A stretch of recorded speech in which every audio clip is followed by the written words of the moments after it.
Nous sommes avec Mathieu Etienne, qui est le directeur général délégué de T2I Télécom. Bonjour Mathieu. Bonjour Frédéric.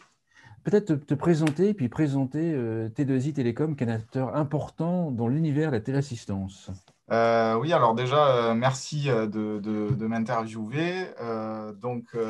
Mathieu Etienne, je fais partie de la direction en effet de T2I Télécom plus particulièrement, personnellement, je suis sur le marché depuis une dizaine d'années, ce qui m'a permis d'être en contact permanent avec nos clients, avec le marché, et d'accroître grandement mes connaissances sur ce marché-là et sur les besoins des utilisateurs. Donc T2I, c'est une société fondée en 1995 par Pierre-Étienne Tholomé, qui fait partie des pères fondateurs de ce marché-là, puisqu'il est dans le domaine depuis les années 80 et déjà en 1986. Il avait proposé une solution totalement disruptive avec la première carte de démodulation multiprotocole qui permettait de casser des couches fabricants propriétaires. Et sans entrer plus dans la technique de logiciels intégrés. C'est grâce à cette expertise que sur le marché, on a pu être reconnu par nos pairs. Et on a proposé des solutions de clés en main au centre de téléassistance et de télésurveillance. Alors, notre vision dans le monde du logiciel, plus au-delà de la télésurveillance et de la téléassistance, c'est vrai que au niveau logiciel, les solutions ont pu être vieillissantes et nous, on a voulu donner un vent frais sur ces solutions-là en proposant des solutions plus en phase technologiquement avec les attentes des clients. Parce que pour faire fonctionner aujourd'hui une organisation a besoin en moyenne de 7 logiciels, voire plus. Et plus ils vont avoir de logiciels et plus ils vont avoir de surcoûts entre les coûts de maintenance, les coûts de saisie, double saisie, et même de qualité de service, puisque les informations ne sont pas forcément partagées dans l'ensemble de la chaîne entre le service commercial, le plateau de téléassistance. Ainsi, lorsqu'un abonné va appeler, il ne va pas forcément pouvoir être traité avec des données à jour. Donc pour cela, nous, on a ajouté à notre logiciel cœur de métier de supervision d'alarme de téléassistance, de levée de doute interphonie, des briques de gestion d'agenda, de gestion commerciale, de gestion de stock, de gestion d'expédition. En fait, si j'ai bien compris, pour expliquer un petit peu aux ceux qui nous écoutent, le T2I fournit, conçoit le logiciel qui est installé chez les téléassisteurs pour que les plateaux des téléassisteurs puissent recevoir les appels. Donc, ça, c'est la base du métier dans la téléassistance. Et après, Exactement. vous rajoutez des briques, gestion du stock, gestion commerciale, pour pouvoir être un peu plus global. Exactement, notre métier, c'est exactement cela. On fournit des logiciels de traitement d'alarme. Donc, à un plateau d'écoute, à un centre d'écoute, il va avoir des abonnés qui ont des médaillons. Et lorsque l'abonné va appuyer sur ce médaillon, quel que soit son protocole, ça peut être Intervox, Solem ou d'autres marques, il va chuter. Ce SOS va être réceptionné sur un plateau. Et là, on tombe sur nos utilisateurs, sur nos clients. Je peux en citer plusieurs, Filia ADMR, Association Alerte sur Lyon, Nexsecure, Securitas Téléassistance, des conseils départementaux qui vont donc là traiter l'alarme et envoyer en levée de doute, soit ils vont faire une interphonie, soit après ils peuvent envoyer un aidant ou un intervenant d'urgence, SDIS ou autre. D'accord. C'est exactement notre métier. D'accord. Donc avec ta position, avec votre position, vous voyez bien ce qui se passe sur la téléassistance. Euh, Comment est-ce que tu vois la téléassistance en France, et puis en comparaison avec d'autres pays à l'heure actuelle? Alors, la téléassistance, il est vrai que sur le marché français, on est performant, mais on voit des voisins qui sont parfois plus performants que nous, notamment dans les taux de churn et dans les amplitudes de durée d'abonnement. Si on devait améliorer quelque chose aujourd'hui sur nos solutions, ce serait de trouver des solutions pour rajeunir cette cible, donc proposer peut-être de nouveaux services. Les produits aujourd'hui, ils sont assez générationnels, donc ça serait bien de trouver des produits, des devices intergénérationnels, comme des montres connectées ou autres, qui ne vont pas stigmatiser la personne en téléassistance.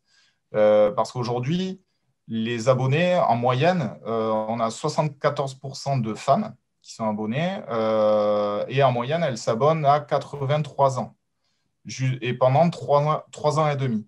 Un homme, il s'abonne en moyenne à partir de 80 ans jusqu'à 84 ans. Et si on croise ces deux données, on s'aperçoit en plus que finalement, 74% des femmes à 83 ans, ça signifie qu'en général, ce sont les femmes qui vont être plutôt qui sont veuves. Et donc, on est vraiment sur un usage très précis et très réduit qui se limite strictement à la sécurité de la personne en téléassistance. Et ça confirme bien qu'il y a très peu de services additionnels qui vont être donnés. Sinon, on n'aurait pas ce croisement-là démographique. Donc, peut-être avec des montres connectées ou des lunettes connectées que des personnes vont pouvoir utiliser plus jeunes avec d'autres usages. Sur une montre connectée, on les connaît aujourd'hui avec des données de santé et d'être dans la prévention.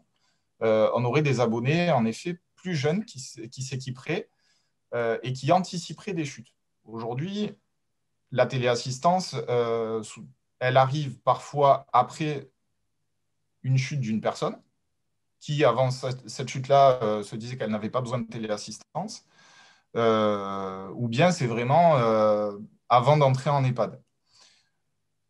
Ce qui est dommage parce que Hervé Meunier de Filien me disait justement que le coût pour la sécurité sociale aujourd'hui des maintiens de personnes à domicile après une chute est de près de 10 milliards d'euros. Donc quand on met ce chiffre sur la table, on peut vraiment se poser la question par rapport au maintien à domicile, par rapport aux places dans les EHPAD, est-ce qu'il ne faut pas trouver d'autres moyens pour arriver à inclure ces usagers? Donc, c'est vrai que les pouvoirs politiques, les logiciels de tech, les téléassisteurs font tout leur possible pour mettre à disposition des solutions novatrices.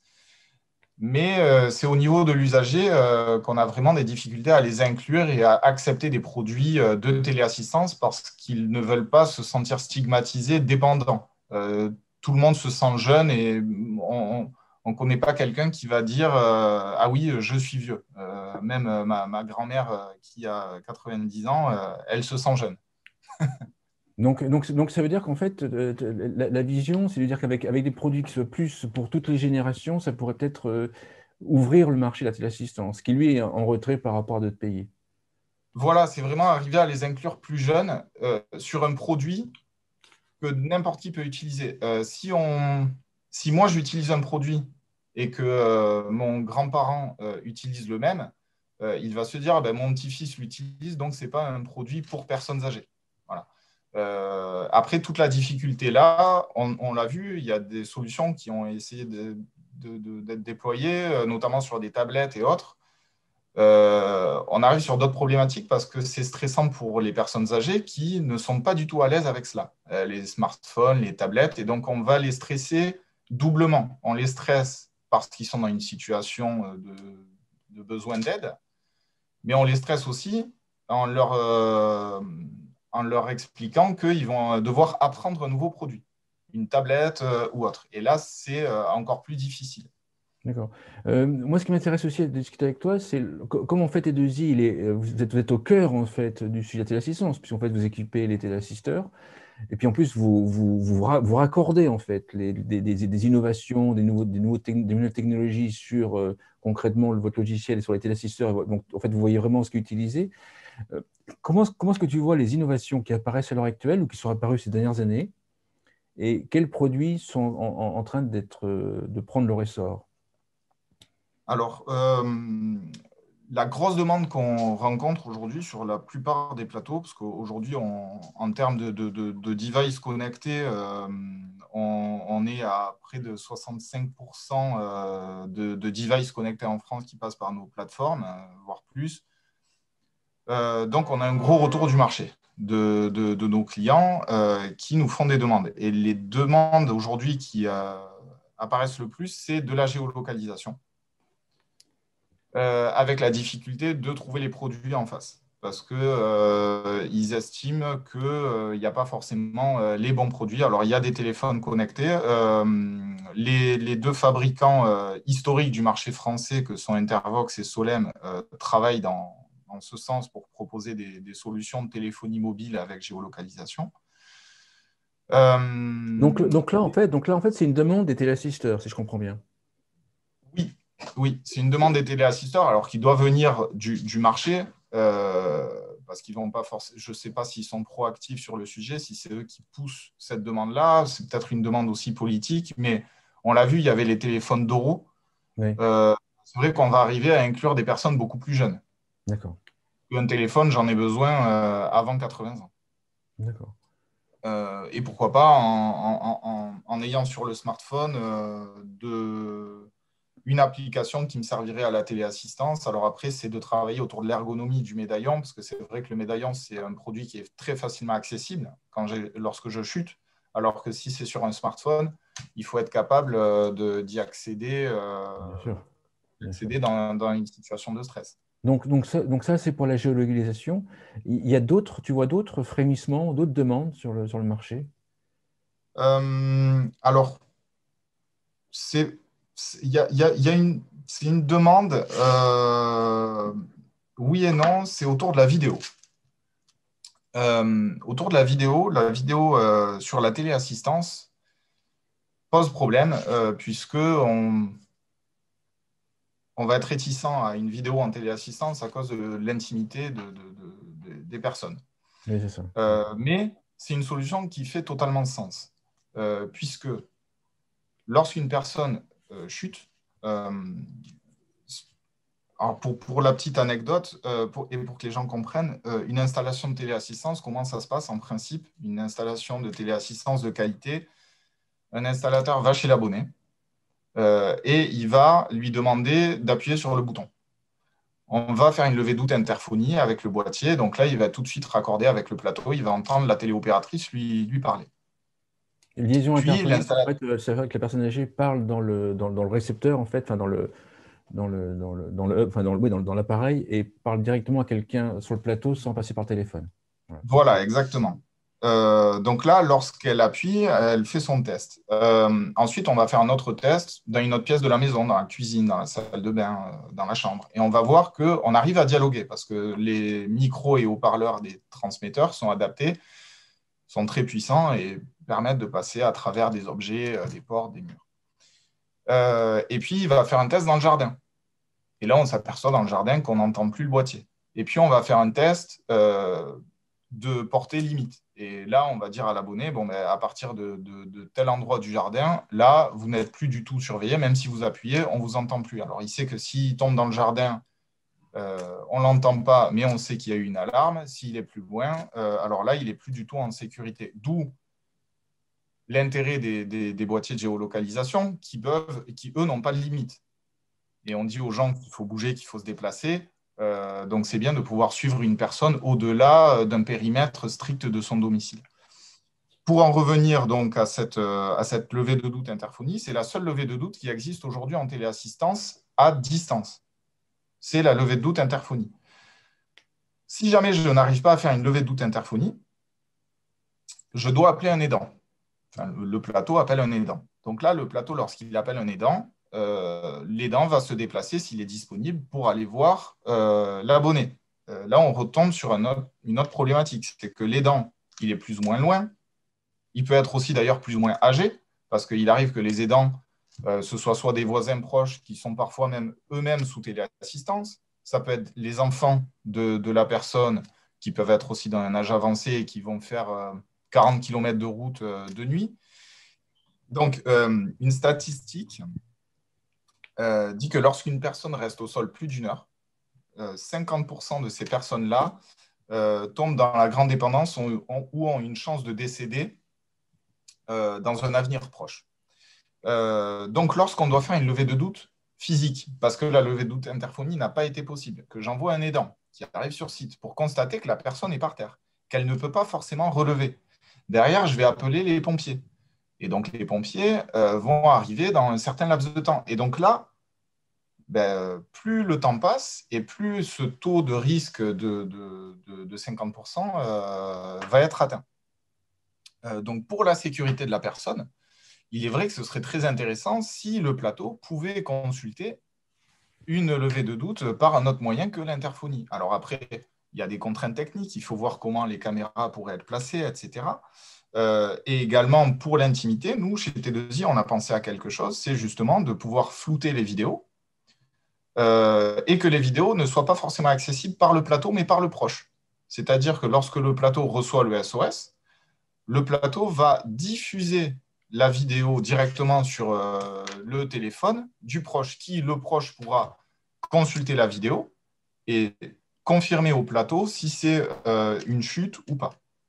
D'accord. Et donc là, on arriverait sur un complément finalement, il faut vraiment le voir comme ça, c'est un complément de la solution de téléassistance qui existe aujourd'hui. D'accord. Et Ça serait le cas, par exemple, d'une personne âgée qui appuie sur le bouton, appuie sur le médaillon, euh, ou s'évanouit, ou peu importe, n'arrive pas à parler au plateau. Le plateau va déclencher la caméra, envoyer la photo à l'aidant, enfin, à l'aidant, oui, à l'aidant, et c'est l'aidant qui va faire la levée de doute pour voir si c'est grave ou si c'est pas grave. Après, il rappelle le plateau. exactement. Comme ça, il peut tout de suite dire si les pompiers doivent intervenir. Ça va être très intéressant. Parce que même les pompiers, ça arrive que aucun aidant ne puisse intervenir et que les pompiers sont envoyés. Et là, lorsque les pompiers arrivent sur site, ils s'aperçoivent que papy, mamie étaient simplement dans le jardin. Ils ont appuyé sur le médaillon avec la binette. Là, les pompiers, ils ne sont pas très contents. Et donc, si on pouvait leur confirmer avant de se déplacer, avant d'envoyer un camion, si c'est une vraie chute ou pas, ça les intéresse aussi énormément. Après, voilà, il faut jouer avec toutes les contraintes RGPD, toutes les contraintes d'intimité qui sont liées à ces solutions de vidéo. D'ailleurs, dans le débat que j'ai fait sur la téléassistance récemment avec les 5 téléassisteurs, on en a parlé à un moment donné de la vidéo, et eux, en fait, ils semblaient effectivement. En fait, j'étais assez étonné, la vidéo est déjà un petit peu, dans leur esprit, actée pour la levée de doute. Bon, après, il faut la proposer aux personnes âgées, hein, et puis aux familles, mais c'était acté, hein. Un axe d'acceptation peut-être pour les personnes serait de compléter l'offre. Si j'ai une techno qui me permet, par exemple, de faire de la télésurveillance, et là, on en vient encore au premier point qui est un produit intergénérationnel, je prends un produit pour faire de la télésurveillance, et dans la télésurveillance, il y a de la vidéo. À ce moment-là, lorsque j'aurai besoin d'une téléassistance, les équipements sont déjà déployés. Et donc là, il y a une cohérence économique et une cohérence d'usage qui fera que la personne acceptera plus facilement aussi d'utiliser les fonctionnalités de téléassistance. Alors là-dessus, il faut bien travailler aussi sur les solutions parce qu'il y a une loi Borloo qui indique que normalement, la téléassistance et la télésurveillance doivent être des usages bien séparés. Mais il y a un axe de travail clairement là-dessus. L'idée, si j'ai compris, c'est, voilà, bon, moi j'ai une maison, j'ai 65 ans, 70 ans, j'ai une maison, je veux protéger mes biens, donc je mets une télésurveillance à la maison, et à un moment donné, quand je vieillis, je peux rajouter une option, téléassistance, sur la base de la télésurveillance. Voilà, par exemple. Alors, là-dessus, il y a les possibilités techniques. Nous, dans nos logiciels, on le fait de pouvoir dispatcher des alarmes entre des plateaux différents. Donc, on est totalement capable d'envoyer les intrusions sur D'un un côté, plateau d'accord. dédié à la télésécurité et les téléassistances directement sur un plateau dédié à la téléassistance. Ça, nous, technologiquement, on sait le faire. Maintenant, il y a les produits, les devices qui vont être déployés, les transmetteurs. Euh, on peut, c'est dans la sémantique, parler de téléassistance, on ne peut pas forcément le faire, mais c'est vrai que ça existait, et ça existe d'ailleurs. Si vous avez un boîtier de télésécurité chez vous et que vous êtes agressé, vous avez un bouton d'appel d'urgence d'agression. On peut considérer que c'est de la téléassistance. Euh, lorsque dans un domicile, un incendie est déclenché ou qu'une personne se fait mal, une chute, un enfant ou autre, sur la panique, il peut arriver que des usagers utilisent ces boutons pour tomber sur le plateau de télésécurité et pour dire qu'il faut vite envoyer les pompiers ou autre. On est encore dans un cadre de téléassistance, dans un usage de téléassistance. La frontière est assez mince. Et c'est là qu'il faut arriver à trouver les bons axes de travail, à travailler aussi avec politiquement pour voir ce qui est faisable, ce qui est acceptable et ce qui ne l'est pas. Alors, T2I qui travaille sur les deux sujets, en fait, télésurveillance et téléassistance. Vous voyez les télésurveilleurs aller dans cette direction? Parce qu'en fait, il y a quelques années, il y avait par exemple Securitas, en fait, qui avait un peu cette logique, mais j'en ai pas vraiment vu d'autres. Tu vois point un intérêt pour les télésurveilleurs d'aller sur la téléassistance? Alors, de nombreux télésurveilleurs font les deux activités. Alors, D'accord. toujours dans le respect des normes, avec une séparation des plateaux, des ressources. Ce ne sont pas les mêmes opérateurs. Même sur le plateau, physiquement, ce sont des pièces totalement séparées. Même parfois, ce sont des bâtiments différents. Mais la société, le nom de l'entreprise derrière est le même. On le voit avec Nexecure, Securitas, D'accord. euh, pour ne citer que, qui vont faire en effet les deux activités. Parce qu'il y a un intérêt clairement dans chacune des deux activités. Et en plus, ce sont des fichiers clients, puisque le client qui est aujourd'hui en télésécurité, peut-être un jour passera en téléassistance. Donc pour ces sociétés-là, ils ont déjà le fichier client à travailler. D'accord. Au sujet qu'on voulait aborder, c'est votre projet Merci. De Oui, quoi s'agit-il? alors le projet, la plateforme Merci, c'est toujours dans cette optique de proposer plus de services et de rajeunir la cible. Euh, on voit depuis quelques années des applications qui arrivent, qui sont des applications qui mettent en relation des artisans et des particuliers directement par la plateforme. Des mises en relation de tiers à tiers, on l'a vu euh, avec Blablacar, etc., sur tout type de service. La plateforme Merci, c'est quoi? Elle est dédiée vraiment à cette cible senior. Puisque les seniors, aujourd'hui, on le sait, ils ont une difficulté qui est l'électronisme, donc cette difficulté d'appréhension d'Internet, d'un ordinateur, d'une tablette, d'un smartphone. Pour Notamment, contrer, notamment aux âges des personnes qui ont la téléassistance, bien évidemment. Oui. exactement. Le Botem page jaune, bon, il existe encore, mais c'est difficile de trouver un artisan de qualité au milieu des pages jaunes. On va dire qu'on va faire ça au doigt mouillé. C'est ça. Euh, Aujourd'hui, les plateaux téléassistance ont une chance. C'est que ce sont des tiers de confiance. Moi, en tant qu'abonné, j'ai totalement confiance en mon plateau de téléassistance. Donc, le plateau de téléassistance peut créer un réseau d'artisans qualifiés, certifiés, labellisés par le plateau ou politiquement peut-être par le conseil départemental. Après, il faut arriver à créer finalement des pages jaunes, mais dédiées aux personnes téléassistées. Euh, donc, il y a une action de démarchage des artisans à réaliser qui peut être faite par une société tierce, par le plateau, par un conseil départemental. Souvent, les plateaux peuvent clairement être moteurs de cela, puisqu'ils vont être un petit peu le garant de la qualité de l'artisan, puisque c'est eux qui vont mettre en relation leurs abonnés avec cet artisan-là. Donc, une fois ce travail de recherche d'artisans effectué sur des zones géographiques et sur des typologies de services, ils pourront définir des grilles de label qualité. On a mis dans le logiciel des étoiles, des étoiles de confiance, des indices de confiance sur la ponctualité, sur le sérieux de l'intervenant, la qualité oui, du produit, des travaux effectués. Et en fonction de cette note globale, le téléassisteur pourra retirer un artisan de sa plateforme, tout simplement. Ainsi, ces abonnés, lorsqu'ils vont avoir un besoin de petits travaux, de livraison de repas, de service à la personne, tout simplement. Ça peut être de transport également. Plutôt que de passer par Internet, plutôt que de passer par les pages jaunes et de ne pas savoir sur qui je vais tomber, à ce moment-là, je vais utiliser mon boîtier de téléassistance ou mon téléphone. Ça peut marcher aussi avec le téléphone, mais tout l'intérêt pour les téléassisteurs, c'est d'avoir un produit ergonomique simple d'utilisation pour le coup, qui est le médaillon ou le boîtier.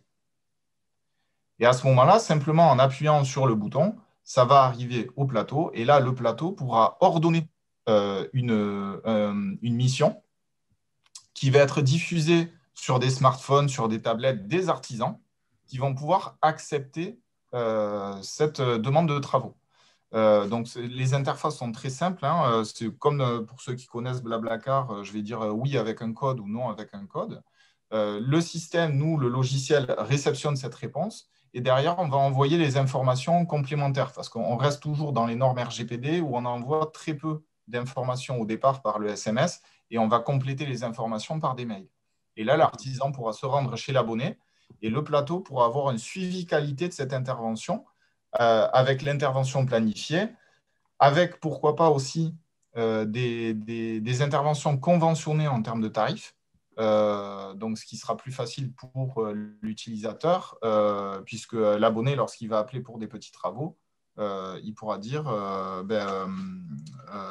une réparation de fuite, par exemple. Le plateau pourra lui dire ça va vous coûter tant. Et il le sait avant même que l'artisan arrive. Donc là-dessus. C'est un répertoire. Alors, le terme n'est peut-être pas forcément le mieux au niveau marketing, mais c'est un répertoire qui permettra aux téléassisteurs de faire plus que la téléassistance et de proposer des services à leurs abonnés.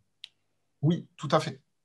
Et ce répertoire est intelligent puisqu'il va croiser les artisans en fonction des zones géographiques, donc l'adresse de l'abonné, une couverture géographique de l'artisan et un catalogue de services fourni par l'artisan.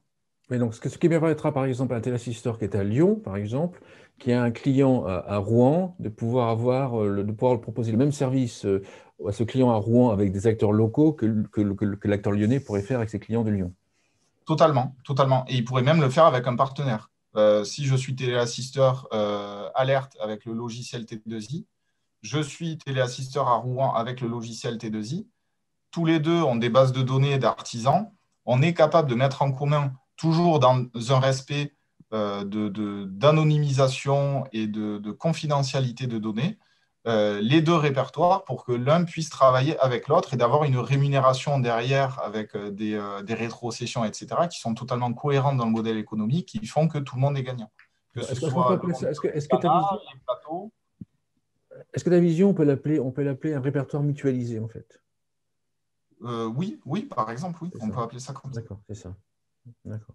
On peut appeler ça comme ça. Ce projet en est où et quand est-ce qu'il sera opérationnel pour les téléassisteurs? Alors, il est déjà déployé chez Delta Revie 83, surtout. C'est Christine Lebihan qui a lancé ça et donc on a co-construit la solution. Et on a en effet aujourd'hui des clients qui commencent à l'expérimenter au-delà de Toulon. Alors, Christine travaille très localement sur Toulon, sur le département du Var. Mais clairement, c'est quelque chose qui intéresse un petit peu tout le monde aujourd'hui parce que ça permet de faire du SAD avec des solutions technologiques simples et avec des équipes et des produits qui sont déjà déployés. Donc, la mise en œuvre est relativement simple. Le plus gros travail, c'est de créer le répertoire, de trouver les artisans de qualité parce qu'en tant que tiers de confiance, le plateau va être un petit peu garant. C'est-à-dire que si c'est le plateau qui envoie un plombier chez un abonné et que ça se passe mal, l'abonné, pour lui, le fautif, ça ne sera pas forcément le plombier. Mais ça, à la base, les téléassisteurs au niveau local, ils connaissent, ils ont déjà des acteurs avec lesquels ils travaillent. Donc, ils vont pouvoir renseigner la base de données assez facilement, j'imagine. Oui, totalement. Et même en travaillant avec les chambres de l'artisanat ou autres, normalement, même politiquement, ça doit être quelque chose qui doit intéresser tout le monde. D'ailleurs, les applications, ça compte peut-être aussi un petit peu ces applications nouvelles qui arrivent parce que beaucoup sont auto-entrepreneurs sur les applications. Et il y a des structures qui ont des coûts, des électriciens et autres qui ont des coûts, ce sont des vraies entreprises ben, qui ne peuvent plus s'aligner sur les tarifs.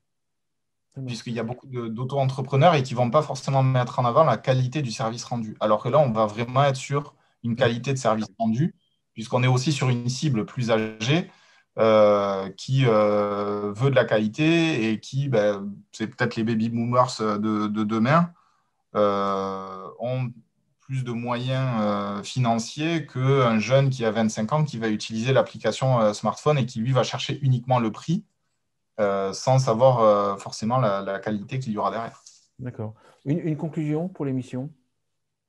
Ben, en conclusion, on a un beau métier, on a un beau marché et aujourd'hui, il serait très intéressant d'arriver à proposer de nouveaux services et à rajeunir nos cibles. Et pour cela, donc on le voit, on peut utiliser des nouveaux devices comme des montres connectées, de la géolocalisation, des produits de vidéo et des plateformes de services de répertoire conciergerie mutualisés. Super, merci Mathieu Etienne. Je rappelle que tu es directeur général délégué de T2I Télécom. Merci beaucoup. Merci Frédéric.